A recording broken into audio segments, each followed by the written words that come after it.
Good evening and welcome to the Drive at 5 on the IntellectualRadio.com/iHeartRadio station. I'm your host, Roland. We have a good show planned for you today. Please don't forget to stay tuned to Warriors Talk with my girl, Rochelle, at 6 p.m. right after the drive. Tonight, my guests are former Black CPS principals who are currently filing a lawsuit against CPS for discrimination. So I'm going to go around and I want you guys to introduce yourself to the IntellectualRadio.com audience, starting with you, Mel. Good evening, listeners. My name is Dr. Kimberly Gibson. I am the former principal of Harriet Tubman Elementary. I am the proud product of Chicago Public Schools. I attended John Hay Elementary and graduated from Whitney Young High School. I have over 40 years experience in Chicago Public Schools, and one of the things I'm known for is diversity, equity, and inclusion, including helping rename our school Harriet Tubman from the racist biologist Louis Agassiz, and raising funds so our school marquee could reflect our abolitionist Harriet Tubman. Proud to be here. Good evening, listeners. My name is Abdul Muhammad. I'm the former principal of Lindblom Math and Science Academy. I'm a 25-year educator in Chicago Public Schools. I've been recognized for my work in the classroom. I was the Teacher of the Year. I was also nominated twice for the Golden Apple and featured in Who's Who Among American High School Teachers. All of the schools that I've walked into as an educator, working with Black children, I've walked into those schools and transformed those schools, increased the grades, increased the graduation rates, decreased the behavior problems, increased attendance. This is my track record for the last 25 years. Thank you. Hello, listeners. My name is Gerald Morrow. I'm a proud principal of Dunbar Vocational Career Academy. I'm an over 32-year educator in Chicago Public Schools. I'm also a proud graduate of Chicago Public Schools, Marcus Garvey Elementary, and Martin Luther King Junior High School. In addition to that, some of the work I've done is at Old Robeson High School in Inglewood and Dunbar High School, where we increased the enrollment. We also brought in external partners who made sure that our children can graduate college ready or ready for the workforce. I've been doing this work, and I'm happy to continue to serve the children of our great city. Thank you for having us. Please explain to us what happened to each and every one of your cases. I'll start with you. Well, my situation was one in which first of all, let me start by saying they have not given me my investigative report, so I don't even know what my charges are. I was removed on December the 2nd, and today I still have not gotten an investigative report to tell me exactly what they're charging me with. So I want to put that out there first. Almost a year later. Almost a year later. So I do not know what I was charged with. And I want to make sure that the audience knew that. But some of the work that I've done at Dunbar was to increase the enrollment, bring external partners in. We started an aviation program. We started a barber school in collaboration with Larry's Barber College. In addition to that, with the aviation program and the Barber College, we opened up a music studio. And in the music studio, we made sure that our children have 4 different tracks. One was a track for the artist to have a lawyer. The second track dealt with songwriting. The third track was the executive producer and the artist. And I wanted to make sure that people knew that, because I wanted to show what we were actually doing for children, especially on the South Side of Chicago. One of the reasons that they actually, from my understanding, that the district had challenges with me because they put a program in my building that I did not support, because the program did not support the children. The program they put in was called Chicago Bills, and it was aligned with IBEW. Dunbar, Simeon, CVS, Prosser, Farragut, over the years, children were able to graduate a licensed plumber, a licensed electrician, a licensed welder. Now they shifted it where they want children to just go do apprenticeships and go over to various union halls. But I can tell you, Mr. Morrow, and nice last name, by the way, that those programs are not serving our children. They will try to tell you that the data is saying that our children are in apprenticeship programs, but our children are 2 to 3 years behind in math. There's no way that they're going to pass those assessments when they get to those union halls. I was constantly voicing my opinion against it. And when I realized that they were not doing things that was going to serve children, I worked with the LSC, I worked with the community, I worked with the Alumni Association to make sure that our children were going to be served. They can have everything that they needed. At Dunbar, we believe college and or trade, your choice, you choose. Why are we telling our African-American children, and I want the listeners to hear this, why are we telling our African-American children to only do one thing? Who says that you can't be a barber and still go to Chicago State? who said you can't be a cosmetologist and still go to UIC. We had a young lady graduate a few years back who actually graduated with a cosmetology license and still went to Howard University. So we were basically changing the narrative. And the last thing was that we were changing the dynamics of the type of student that we were getting. I was now getting children not only from our most challenging neighborhood schools, but I was also getting elementary schools students to choose from in selective enrollment schools. So Dunbar enrollment went up. The type of caliber student was changing. The culture was good. And we were making external partners that were actually going to serve the children in the community. However, that was frowned upon. And I want the listeners to know that all those programs that were put in place, none of them were supported financially by the district. They were not. They were something, it was a true community project. It was a true community piece where we looked at what our families needed, what our community needed, and what was going to best serve all of the children that we have. Who it was supported by? It was supported by the administration, the LSC, and the community. We got zero funds from CPS to put all those programs in place. And I'm happy to announce that a couple of our African-American male students actually got their small aircraft mechanics license, and they got two of them just got their small aircraft pilot license. So if you think about all the things that are going on in this city with Black boys, and you think about all the different things that are going on as far as the malice that we're seeing, we put programs in place to make sure that they will continue to go forward. The same thing with the Barber College. We partner with Larry's Barber College. And I want everybody to know, since I've been removed on December 2nd, the district has removed all of the programs. So all of those programs that were serving children, they've been taken away from those children, and nobody has any answers for them. So at the end of the day, and you'll probably hear this from our other two colleagues, Mr. Morrow, what we're really looking at is, what does the due process look like? To remove principles, what does due process actually look like? What are the steps of due process? And if due process was applied, where's the transparency to show exactly where it was applied? So when all of us were removed, the due process was not there. Yeah, they informed us of what it was, but they didn't really give us, like with me, they didn't give me the investigative report. My colleagues will speak to their situation, but they did not receive due process either. So a lot of things that we're really talking about now is, where's the transparency around due process? What is the working definition of due process? And what are the steps? And if the steps were there, show us where they were followed. Mr. Muhammad? Yes, sir. Thank you. I wanted to just jump in on what Principal Morrow said, because everybody talks about the school to prison pipeline. Every school in Chicago right now that serves Black children, the school to prison pipeline is already present in that school.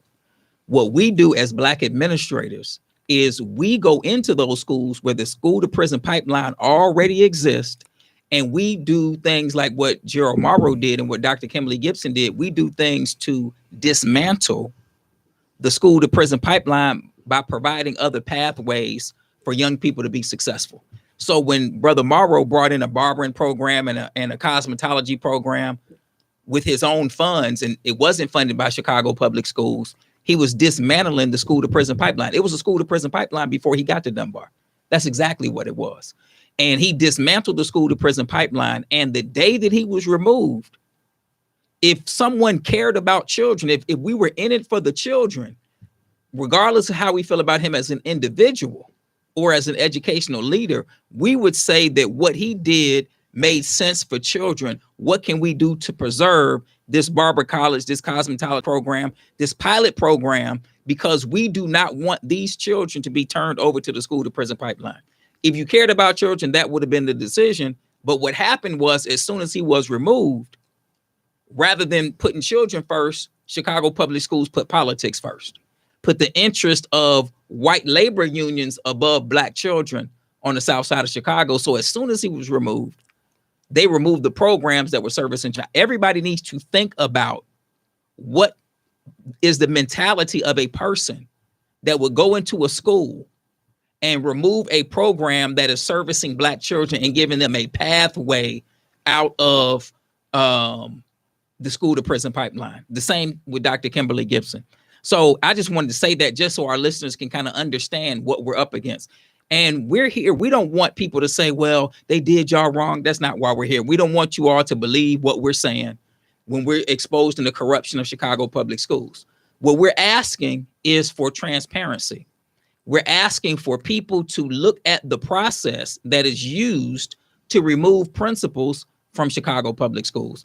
Like I said, I'm an award-winning educator. I've been in Chicago public schools for 25 years. I started at on the west side of Chicago at Westinghouse Career Academy High School.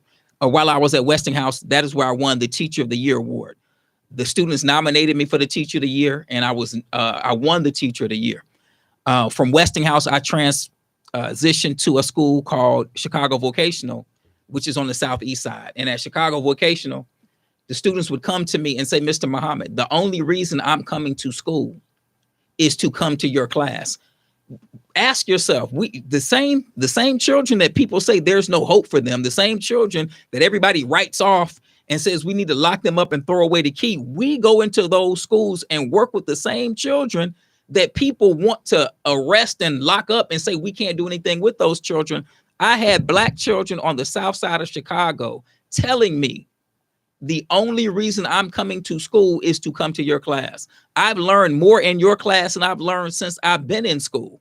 These are the type of educators that we want in front of Black children, because these are the type of educators that dismantle the school to prison pipeline by giving Black children pathways to higher education. When I was a teacher, I spent my Saturdays taking the students at Chicago Vocational to all the college fairs in the city of Chicago.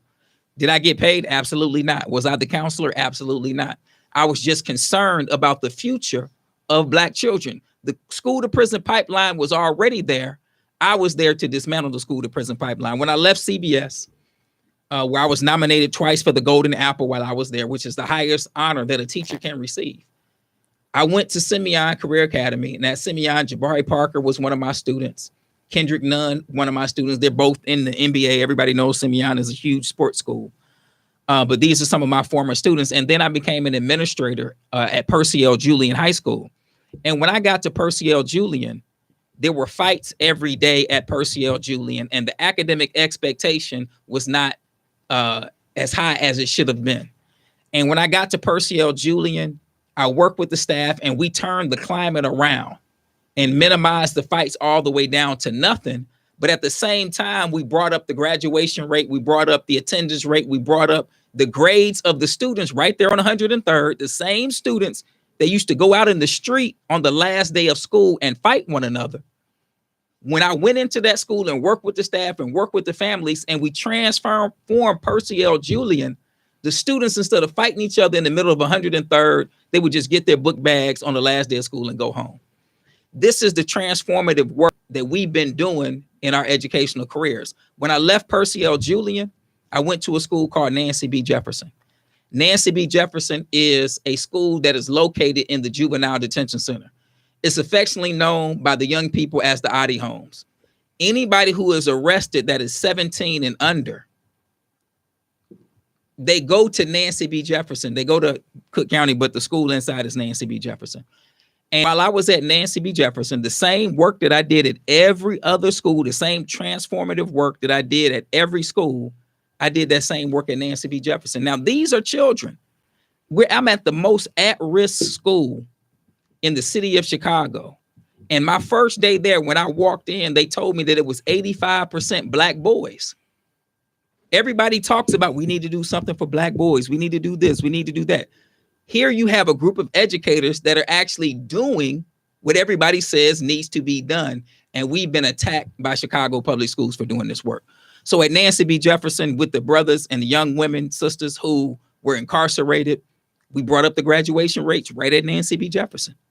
We minimized the confrontation. Before I got there, they couldn't put the young brothers in the same room together who were in opposing gangs. But once I started working with those brothers and building relationships with those young men at Nancy B. Jefferson, we could put the BDs, the GDs, the Vice Lords, the Four Corner Hustlers, the Latin Kings, the Black Souls, the EBK. We could put them all in the same room and it would not be a conflict. While I was at Nancy B. Jefferson one day, I received the email, and that email said that 1,900 students in the city of Chicago went to go see the play Hamilton.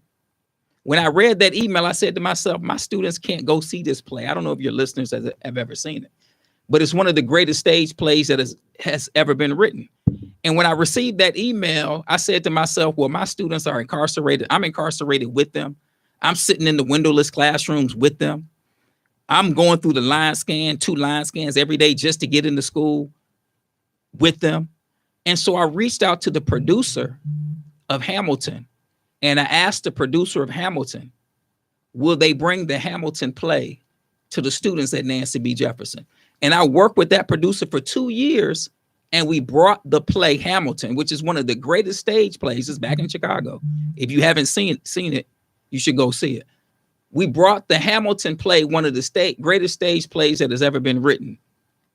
The actors came and did the play at Nancy B. Jefferson. While we were there, the producer, her name is Caitlin Fine, pulled me to the side. She said, Mr. Muhammad, the Hamilton play has only left the stage twice. Once when we did it in the White House for Michelle and Barack Obama. And the other time is when we did it for the students of Nancy B. Jefferson. So this is the transformative work that I've been blessed to do in 25 years. From Nancy B. Jefferson, I went to Douglas, again on the west side in Austin. And in the 5 years I was at Douglas, we completely transformed the school, brought the grades all the way up, brought attendance up. Behavior went down, freshmen on track. That's tracking the number of freshmen that are graduating in 4 years instead of 5 or 6 was at 100%. This was a school that CPS could never get control of because of the fights and the gang violence. And in the 5 years that I was at Nancy B. Jefferson, at Douglas, turned the entire school around. So I'm only saying that to say that in my 25 years, I have a reputation in Chicago public schools. So it's not like when you look at us, you're looking at some of the best educators in the city of Chicago. And these are the educators that Chicago public schools is attacking and removing from being in front of Black children. So as my brother said, when I got to Lindblom, which is, as we know, is one of the top schools in Chicago. He didn't say it, but I'll say it. In Chicago public schools, there's a pecking order. And if you're a Black man in Chicago public schools, you're last in the pecking order. So when I was awarded the principalship at Lindblom, there were a lot of people that were upset, people in CPS downtown Chicago, my direct supervisor, Devon LaRosa, and Kinshasa Williams Ford. These are people who appear to be Black on the outside, but they were upset that the LSC selected me to be the principal at Lindblom. So from the day that I was selected, which was June 15th of 2022, to the day that I was removed, which was March 31st of 2023, Devon LaRosa, Kinshasa Williams Ford, 7 white teachers, and a host of others did everything they could against me to try to undermine my work while I was at Lindblom. And eventually these 7 white teachers told 83 lies, more than 83, to the Chicago Public Schools Law Department, which they accepted every one. And again, this goes back to what Principal Morrow said about the process. If we're removing people from their livelihood, there should be a transparent and fair process. In my case, because I have my investigative report, the teachers told 83 lies and the law department did not fact check a single one. So, and that's true for Dr. Gibson as well. Can you elaborate on some of the lies? Okay, so very quickly. For example, one of the teachers said that on December 22nd of last year, I came to work late. And this was the first snowstorm last year. So a lot of people called off. So the teacher said, yeah, Mr. Muhammad came to work late and he didn't do anything to help because they were trying to paint the false picture that I was just lazy and just wasn't doing anything, right? Which is a common stereotype that they put out about Black people. So, anybody who wanted to fact check that would be, how would you fact check it? If you were the investigator and somebody said, well, Muhammad came to work late, how would you fact check that? Rhetorical. I'm asking you, how would you fact check it as an investigator? Don't you guys normally sign in? Sign in, swipe in. So, but the CPS investigative agency didn't look at the swipe report. They just took what the teacher said as facts. And that's just one example, but there are 82 other examples just like that. There are 40 witnesses that they did not even interview in my case. How do you have an investigation and you have 40 witnesses that you do not? The only people they talked to were the 7 white teachers who were upset because I was holding them accountable at the school. So this is the corruption that we're dealing with, and this is what we're here to expose. And my sister, Dr. Kimberly Gibson, our stories match in a lot of ways because they did a bogus investigation on her, and she can elaborate on that. Go ahead. All right. I would first just like to say, just like thank you, Mr. Murrow, for having us. But just like you heard with Brother Juro, my colleague right here, just like you heard with Brother Juro, my colleague, he brought in pilot programs. He's doing stuff to create pathways for Black children. And he was attacked. This just goes to the systemic racism that we're going to continue to tell you about and why each of our cases is important, not just for us, but to the Black community, to our Black students, to our community and our city as a whole, because we must stop this systemic structural racism that is occurring in Chicago Public School, which has been occurring in Chicago Public School. Right here, you heard Brother Mohammed shared how he increased the grades, increased attendance. And what happened? CPS attacked him. Not only CPS, but predominantly white teachers for holding them accountable. Similar to both of their stories, there's my story. I was the first Black woman principal of Harriet Tubman School. First Black woman on the north side. Let me share with you. My school is located 2851 North Seminary in the Lakeview, Lincoln Park area. Walking in there as the first Black principal, I was discriminated against, specifically being text message, "We don't want you here, nigger. We're going to get rid of you one way or the other." I reported it, no investigation. I requested police support, security, CPS did nothing. I reported this to multiple people. Why was I attacked? When you become an administrator, specifically award-winning administrator, similar to my colleagues, I'll go back a little bit further. Prior to me becoming principal at Harriet Tubman, I was in a program which is a principal pipeline called Chicago Leadership Collaborative. Out of all of the Chicago Leadership Collaborative people who are partnered with a mentor principal, I had a mentorship in a residency program like no other. My mentor principal, 1 month after me becoming her resident principal, she's supposed to guide me. You know, this is an award-winning principal. She took maternity leave. I was able to lead that school, Autobahn, which is in a predominantly white community, similar to the community I was at.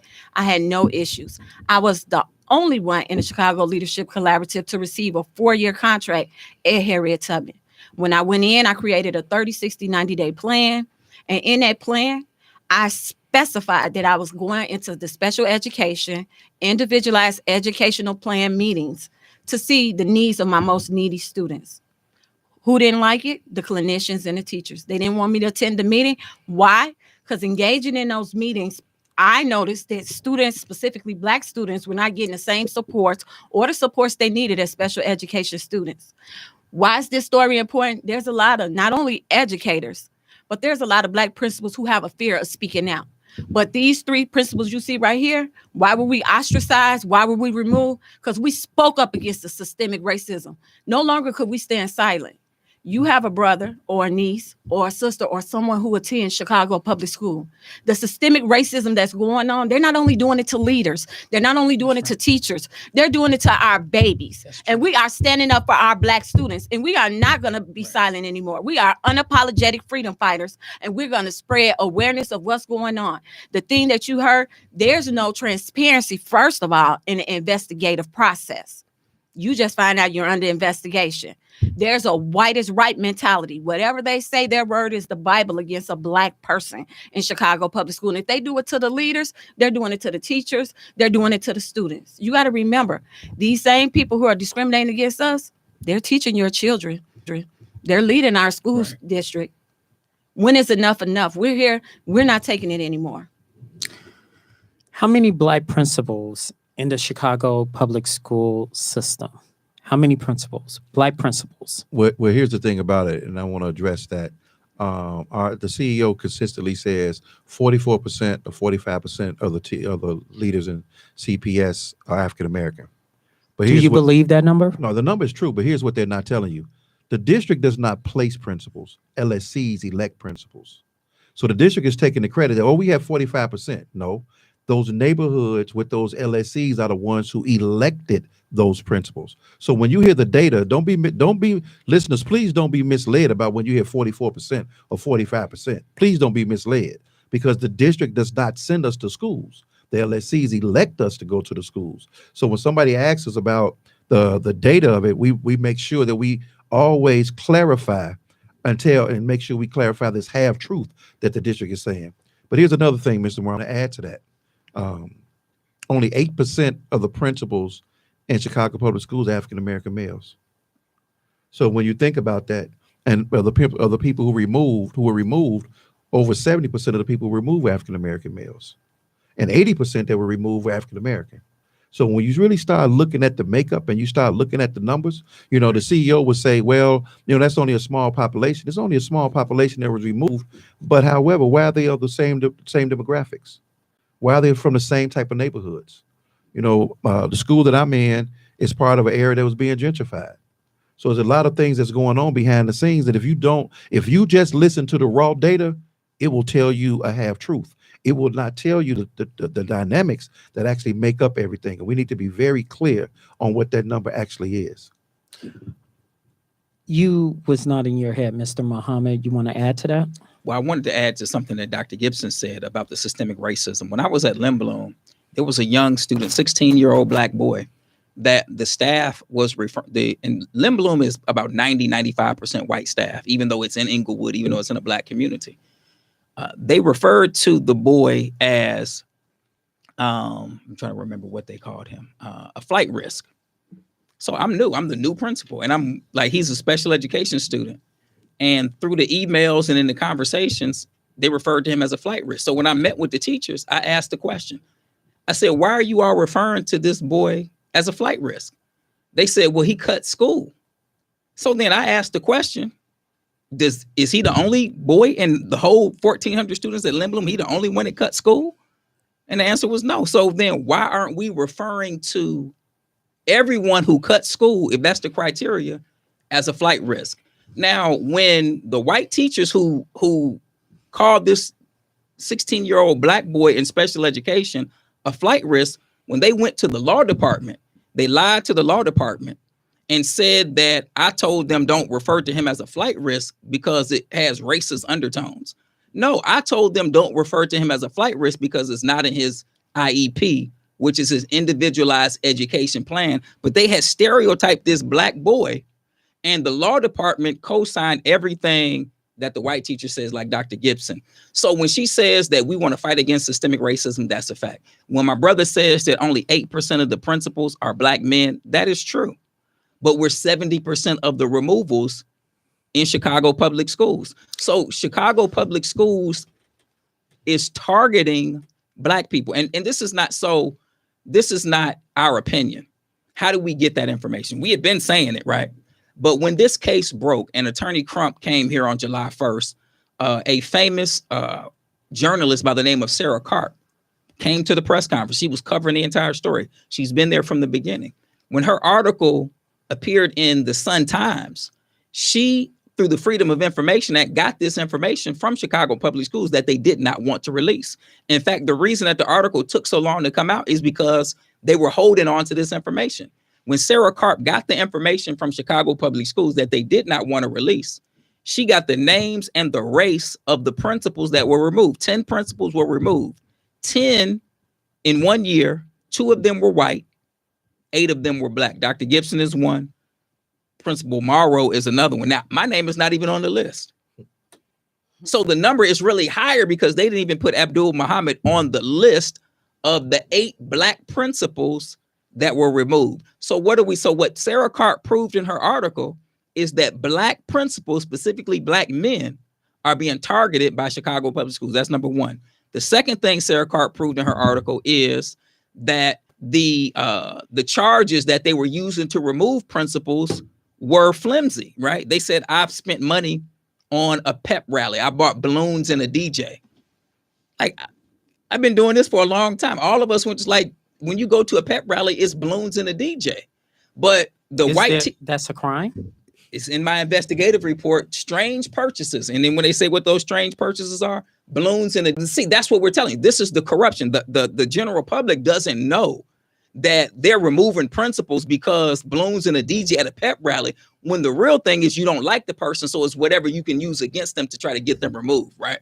So balloons and DJ becomes the excuse when every principal who does a pep rally has balloons and DJ. So Sarah Karp said, she looked at my report and she said the charges were petty. That's the same thing we had been saying. The third thing that Sarah Karp said is When she gave my investigative report to Joe Ferguson, the former inspector general for Chicago Public Schools, Joe Ferguson looked at my report and said that the investigative practices used by the law department are subpar, meaning they didn't invest. Like I said, they didn't interview witnesses. Joe Ferguson said the same thing. They didn't fact check what anybody said. Joe Ferguson said the same thing. So those were the three things that Sarah Karp in her article wrote.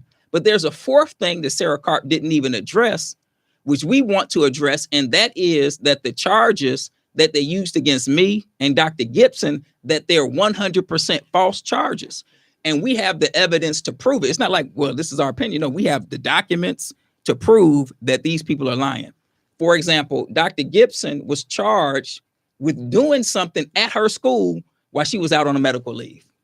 How can you be guilty if I'm out on medical leave? What was the charge? Can you quickly? Sure. Jeopardizing student safety, which is the actual thing I was removed for. And what the teachers did and the LSC members specifically, they go to the Illinois state statute. What can a principal be removed for? Jeopardizing student safety. Okay. What did they say in the report that said that you jeopardized their safety? They said that they interviewed several people and they pulled the reports for November, December, and January to make sure that the interviews that they did in their investigation matched the reports that is in the Aspen reporting system. And during that whole entire time, 2 of the months I was in the hospital, and the other month I had just got out and I was on medical leave. How could I have due process? A month later, 5 of my parents showed up at a LSC meeting February 22nd, demanded that I be removed when I hadn't been in the school since October 13th due to medical reasons. And February 22nd, when 5 white parents showed up at the meeting and said, she's jeopardizing student safety in Title IX, and I know you're going to do the right thing. The very next day, my contract was terminated. How could I have due process when I'm on medical leave and I'm automatically guilty before I can even prove myself innocent? We talked briefly outside the studio, and if I can mention this regarding a meeting with Brandon Johnson, can I mention it? Well, I've already mentioned it. With that being said, this is under Brandon Johnson, if you don't know. Right. And if he's not doing anything then to correct the problem, what makes you think he's going to do anything now? So one of the things, both me and Principal Mohammed, we filed the EEOC complaint. So we're waiting to file, to see if EEOC is going to take up our case. EEOC. Yes, Equal Employment Opportunity Commission. So this is the federal level. I already filed the EOCO, which is CPS version of it. And no investigation was properly done to the discrimination, specifically being called the nigger. Nothing was done, no safety. Whereas a white principal was threatened and she got an off-duty police officer. And she's going to be one of my top witnesses in my case.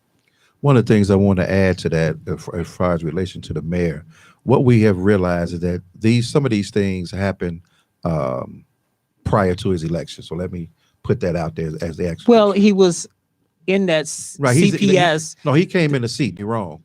But here's where it needs to work. We've been reaching out to elected officials, aldermen, state reps, state senators, to make sure, and community-based organizations, to basically, and I want to use this term, apply pressure, but not apply pressure into a negative way, just to say this needs to be transparent. If these things are happening, then we need to make sure that the way our judicial system works, as far as aldermen, as far as state reps, as far as community-based organizations. And I'm going to push back. Mm-hmm. Have you been in Chicago? Have there ever been transparency in the Black community? Right. Have there ever been transparency now? Well, has it ever been transparency when you have migrants and they're trying to put it in predominantly Black neighborhoods, park districts, and they're now going to label it as warming centers now? Has it ever been transparency? I'm not grilling you. No. I'm just saying, in the history of Chicago, the city of broad shoulders, the city that works, it only works for some, not for all. Well, this is the thing I wanted to elevate about that, because I've been doing a lot, and all of us have been doing a lot of community work for this past year or so. This is what has been happening. And I'm the type of person, my mindset is, I'm only going to blame us for not taking care of us. And this is what I mean. The Black community is not organized. Our leaders have not said anything about the disinvestment that's been going on in our schools for 25 years. They have not said anything about our children not learning for 25 years. So when we start looking at what needs to be done, the only way that you're going to get this done is the Black community got to hold itself accountable to speaking up to these things. Like these listeners are hearing right now, they should be preparing those emails to be sent to their alderman. It should be prepared to send to their state rep.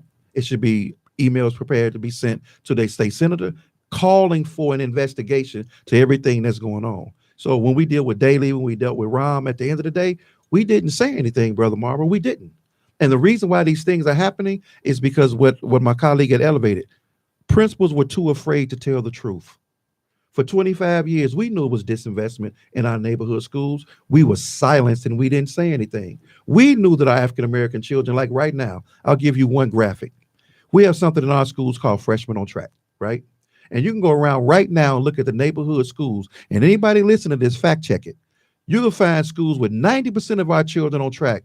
But when they arrived at those high schools, they were 2 years below in math. So how in the world are you coming to high school on a 6th grade, 7th grade level that in 10 weeks you can do algebra? We have not said anything. And I challenge my colleagues, not just in this room, but across this city. Have you told the African-American community the truth about what's going on in these schools? We have not said anything. And until the principals elevate their voice and tell the communities exactly what's going on to now apply the pressure to the elected officials, then will you only see this institution move. The presidency is the institution. The mayoral office, it's an institution. And we have to make sure that we use our voice in our community. And that's one of the reasons that we're here. To elaborate on your point, you have the Secretary of State who's African American. Mm-hmm. You have a brother that's mayor that claims he's African American. Mm-hmm. You have a Speaker of the House that's African American. Mm-hmm. You have African Americans all over that's predominant. What is the problem? Why haven't we? The one question that we have to ask, has there been a united front to elevate these things to these people to make them act? Have we done it? And that's the reason why we're here. You have to start these things at the grassroots level with your community-based organizations and align our elected officials. See, this is the thing about it. We've already been to the City Council Education Commission. We've already been there. Now, if they don't do anything, then the community has to say, why are our African-American principals being removed? We want to put and I understand what you're saying about they have been elected, but they will move when the constituents say something. And if the constituents are not saying anything, which we have not. And I'm telling you, as educators, we have not told the African-American community the truth about what's going on in our school buildings. We have not. We have been silenced. And now that we're going to have a collective bargaining unit, we are an official union, these things are going to come out now. So there will be pressure applied, but the pressure can not only be applied at the top, the pressure has to be applied at the bottom. We have to speak out. Our LSCs and our communities, they have to speak out. They have to say something to their elected official and let it go up the chain. Can you imagine if the African-American alderman told the mayor, we want an investigation? Can you imagine if the educational committee said we want an investigation? Then the mayor would have to move, regardless of whomever is in the office, whether they are white or black. Our community must organize our voice and elevate our voice to say this is enough. You're not going to do this to our children, our schools, and our communities anymore. And whomever is in office, they will now have to act. And until that's done, you're going to keep getting the structures that you get. Reading up on your cases, one question comes to my mind. I just want to jump in real quick because we did have a conversation. I met with Mayor, he wasn't the mayor at the time, but Brandon Johnson, when he was running for mayor in December of 2022. We had a Zoom conversation and I let him know because the stuff at Limblom was just so crazy. And he asked me a question. He said, well, do you have any political support? I said, yes, sir. I said, I have the alderwoman, who is Stephanie Coleman, and I have the state rep, who is Sonia Harper. And he said, well, just have them write you letters of support. So the alderwoman supported me as well as the state rep. In March, I was removed from my school. He's the mayor now. So to my brother's point, Principal Morrow, he wasn't the mayor when all of this stuff happened, right? He wasn't the mayor when we got removed. And I understand that. But he's the mayor now. And at the end of the day, he's responsible because the situation that's going on with principals, he has the power to change it. Even if we will look into what's going on, he has that power to make that happen. But can tomorrow. you trust his word? I'm gonna just continue. That was the first meeting, right? Then we had a press conference at Father Flager's church. I got removed in March. We had the press conference on May 18th at Father Flager's church. May 19th, which was a Friday, we had another Zoom call with the mayor. Now he's the mayor, right? He's not candidate Brandon Johnson. He's Mayor Brandon Johnson. And we shared with him what was going on. And he said that his people would get back with us, right? We haven't heard. That was May, right? I think we had another conversation somewhere or with his people or whatever. And I don't disagree with brother because it's no one thing, right? It's we just have to be organized, right? I do believe that, right? But I also believe that politicians take advantage of the fact that we're not organized and only come to us for our vote. So my brother is right. As a community, we do need to be organized, but does that mean that we should be ignored when it's not like we're here because we just want our job back? Black children are suffering in Chicago public schools by the thousands. And because they do not have responsible Black leaders in front of them. So you want to complain about the problem, but you want to complain about the problem, but you're nursing the problem by neglecting the Black leaders that are being railroaded out of Chicago public schools. We saw the teachers, same thing happened with the teachers. They railroaded Black teachers from in front of Black children. Now the same thing is happening with Black principals. We're being railroaded out of Chicago public schools based on false investigations. And we have appealed to the mayor through email, through every way we could appeal. And the mayor has chosen not to act. He's chosen not to make any decision regarding what's going on with Black principals. And I'm only bringing up those previous meetings because I don't want people to think, well, maybe he doesn't know. No, he absolutely knows. But he has not, up to this point, acted on behalf of Black children in the city of Chicago. Again, I was reading up on your cases, and one of the questions that comes to mind, why are we as Blacks following the drum of the white drum instead of beating the Black drum? We always following and beating the white drum instead of beating the Black drum, which is intended for us to beat. Well, I think structural and systemic racism has something to do with it. But I can tell you from this moment on, I am an unapologetic freedom fighter. I am here to stand up, not only just for Black children, Black educators, Black leaders, but for the Black community. Because see, our views, our voices, and our visibility have been muted, erased, and overlooked for far too long. We have to stand together and stand up to this structural, systemic racism that is not just going on in our education, but in every aspect of our city and in our country. This isn't something that just happened. These attacks on Black leaders, this happens anytime in any profession. But what happens is far too many of us remain silent. That's why it's important for us to bring awareness, and it's important for us to take care of us, to stand united, to say enough is enough, to do like they did at Umberson Park and say, you will not take our park that our children have to be, that our seniors have to be at. We have to stand up against this. If I may, Go ahead. one of the things about it, that's why I looked at it. There's no Trojan right horse to save us. If we're going to save us, it has to be us that save us. We have to look at our history as African Americans and look at what happened in the 60s and the 70s. We didn't even have elected officials, but what did we do? We made sure that we had our collective voice and we spoke up. And I'm saying this to the listeners. They have something called CACs, Community Action Councils. Go to those meetings and demand that CPS tell you the truth. And once those things come out, then you're going to see exactly what is going on. So when you ask that question, who is the main person in a school that knows what's going on? A principal. Who is the most silenced and unprotected person in Chicago public schools? A principal. Most of the listeners right now, Mr. Morrow, they think that principals have all power like they had when they went to school. it is the farthest from the truth. And it's not because of LSCs either. It's because the way the district is ran. So when we think about those things, they are systemic. Those are things that are put in place. These inequitable structures that we talk about, they are systemically done. And the reason why they have not been changed is because the African American community truly does not know exactly what's going on. Why? Because principals were too afraid to use their voice. Let me ask this question very quickly, very quickly. Do you believe you guys been blackballed? Yes or no? Yes. Absolutely. White bald, absolutely.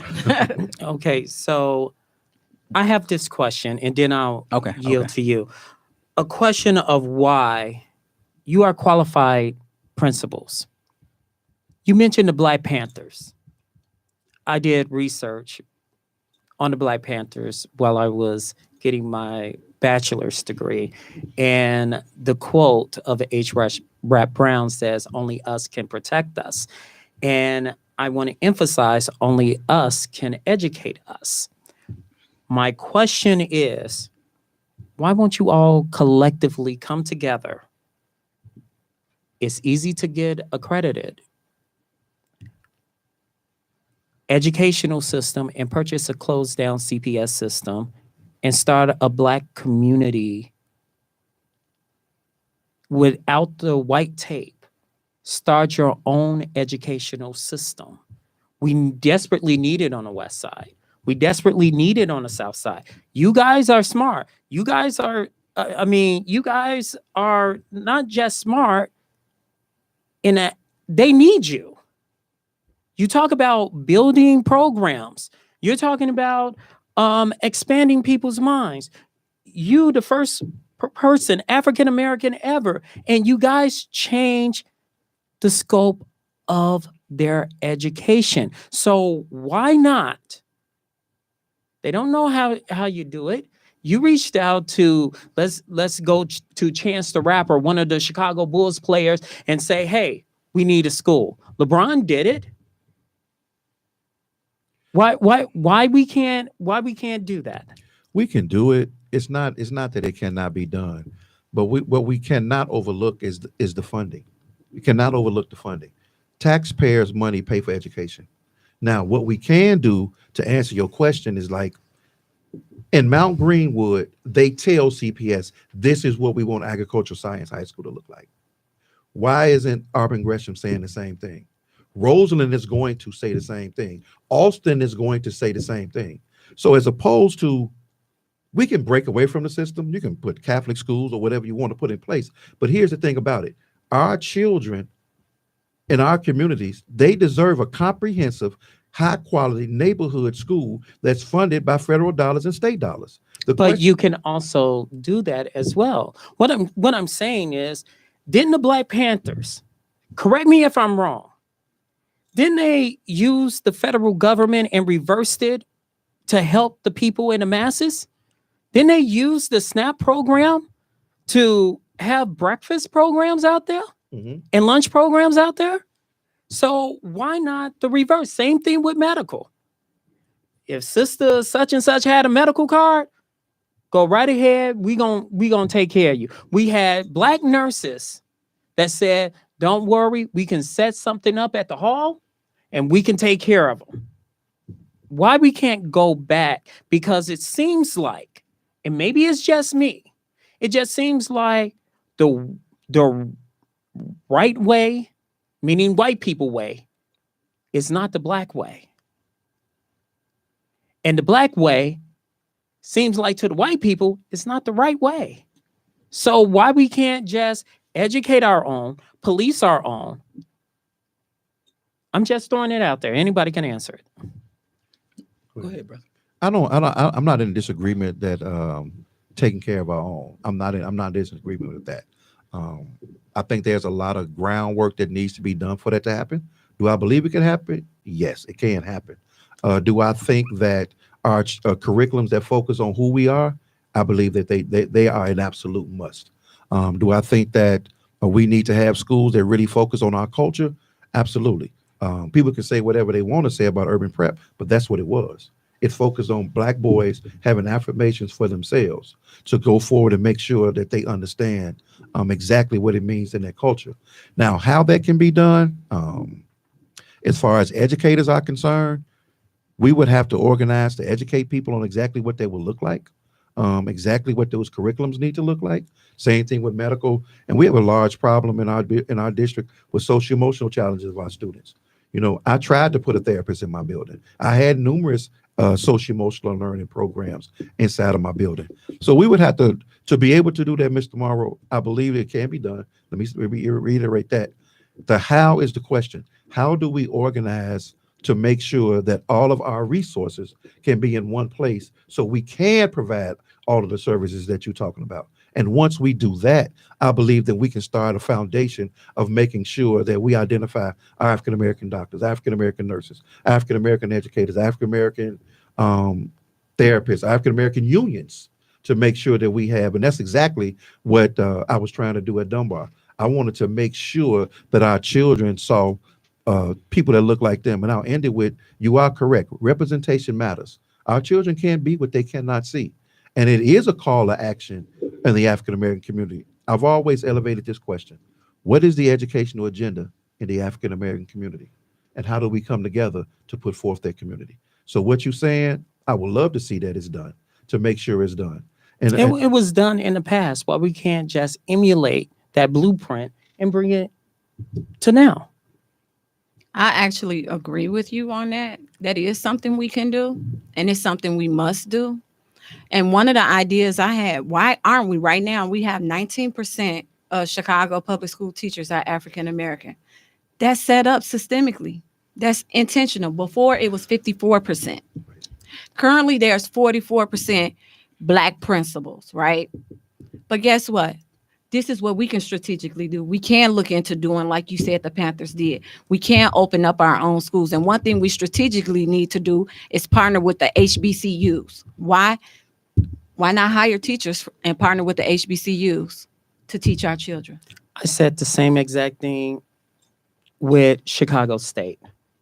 Chicago State, for some odd reason, won't hire a person like yourself, Mr. Muhammad, Mr. Morrow, academias, and they qualify for historically Black colleges and university, but they just won't do it. But hey, the president wants 50,000 more in money. What I'm saying is basically this. We have an opportunity. We do. We have an opportunity. It's kind of like what my mom always say. It's a suggestion. You can treat it as a canned good. Just put it on the cover and close the lid, and it's there when you need it. Mr. Muhammad.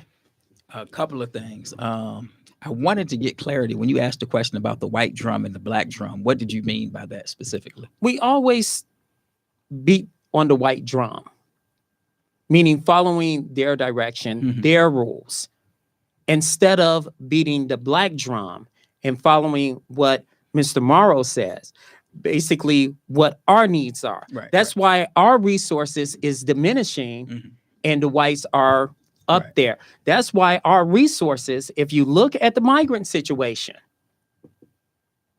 if you're supporting migrants and giving them $9,000 and the education system is filled with Venezuelans, guess what? Each and every last one of you will have to learn bilingual. Is that fair to African American students?